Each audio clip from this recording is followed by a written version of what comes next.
नमस्कार,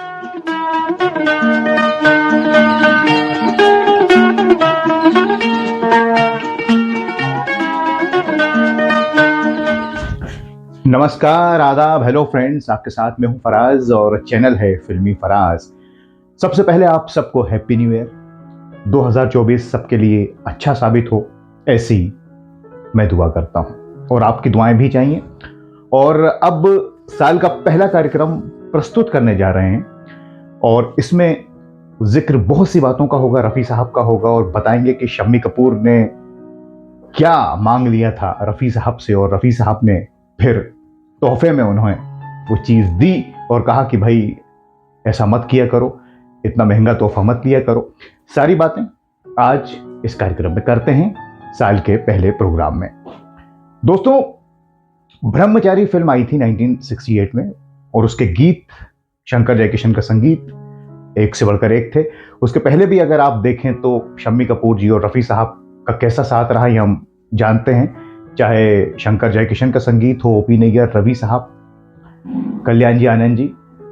और ब्रह्मचारी के आते आते ये इसका जिक्र इसलिए कर रहा हूं क्योंकि इस फिल्म में दो गीत ऐसे रहे, तो दिल के झरोखे में, जिसके लिए रफ़ी साहब को अवार्ड से नवाजा गया फिल्म फेयर और शम्मी कपूर साहब को भी बेस्ट एक्टर का अवार्ड मिला, तो ये फिल्म काफ़ी खास हो जाती है। और दूसरा, हम काले हैं तो क्या हुआ, इसमें गुमनाम का जो गीत रफ़ी साहब का महमूद साहब पर था वो फिर जूनियर महमूद साहब पर पिक्चराइज हुआ, इतना मशहूर था।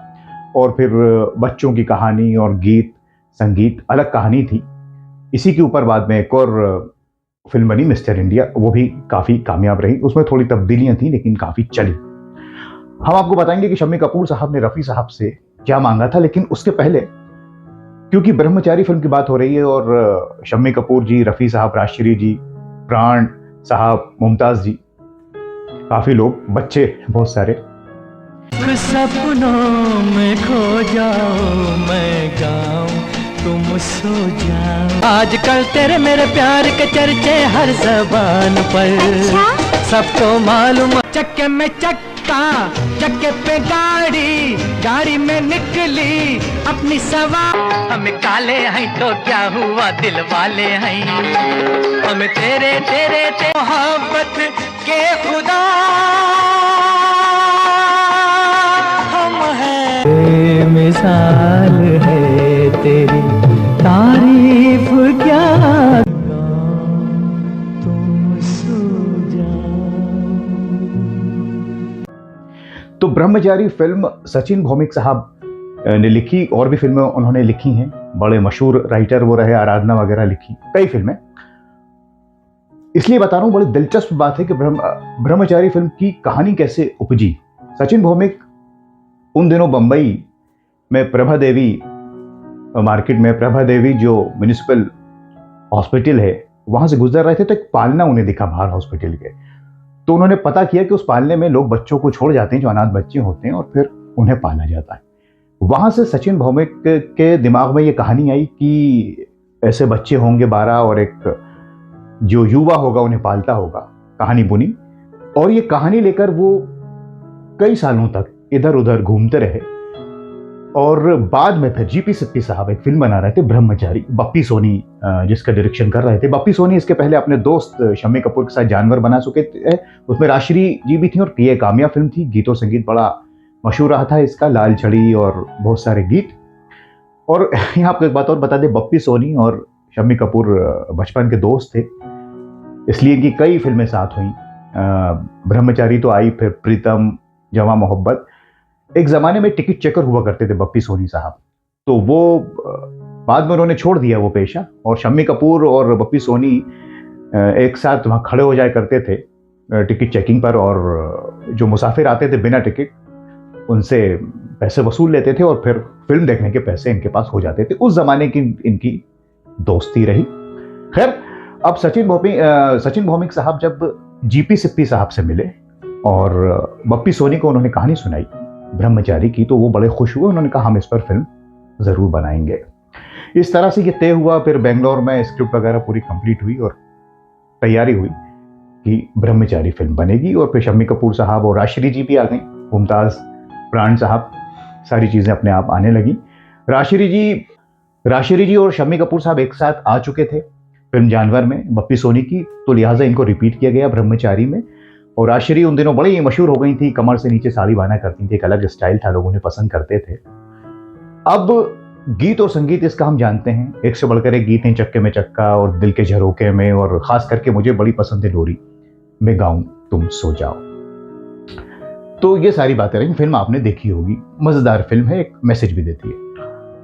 अब वो बात जिसका हमने शुरुआत में जिक्र किया था कि रफ़ी साहब से क्या मांग लिया था शम्मी कपूर साहब ने।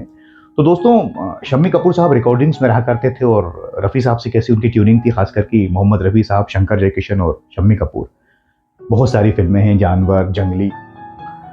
तो जब रफ़ी साहब इस गीत की रिकॉर्डिंग कर रहे थे तो शम्मी कपूर ने अंदर गए और रफ़ी साहब से कहा कि रफ़ी साहब, ये गीत कुछ ऐसा नहीं हो सकता कि आप एक सांस में इसका जो मुखड़ा एक सांस में गा दें, कुछ नया हम कुछ करें। तो रफ़ी साहब मुस्कुराए और उन्होंने कहा कि कोशिश करते हैं आपकी डिमांड पूरी करने की। लिहाजा रफ़ी साहब गए और रिहर्सल हुई। उसके बाद उन्होंने इस गीत को गाया और उसी तरह से गाया जिस तरह से शम्मी कपूर ने कहा था कि ऐसा हो जाए तो मज़ा आ जाए।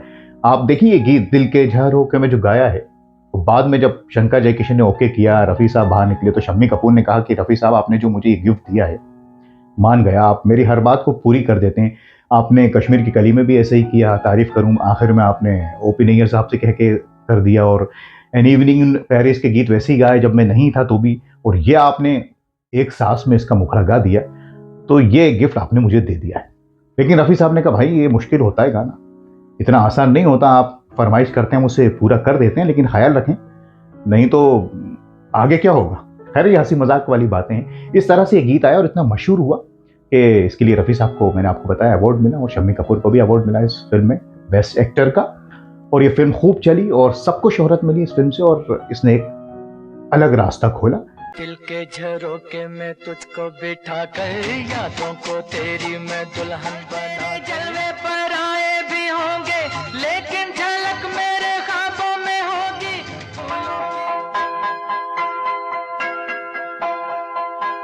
फूलों की डोली में होगी तू रुखसत, लेकिन महक मेरे सांसों में होगी।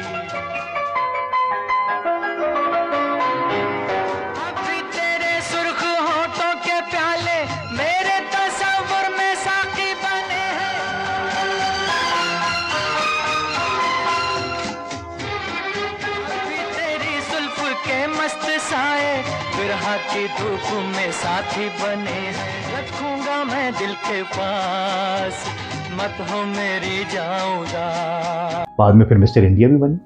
तो दोस्तों, ये कुछ बातें थी फिल्म ब्रह्मचारी से जुड़ी और इस गीत से जुड़ी, दिल के झरोके, गीत संगीत। और हमने इसी बहाने साल का ये जो पहला कार्यक्रम बनाया, इसमें सब लोगों को याद करने की कोशिश की।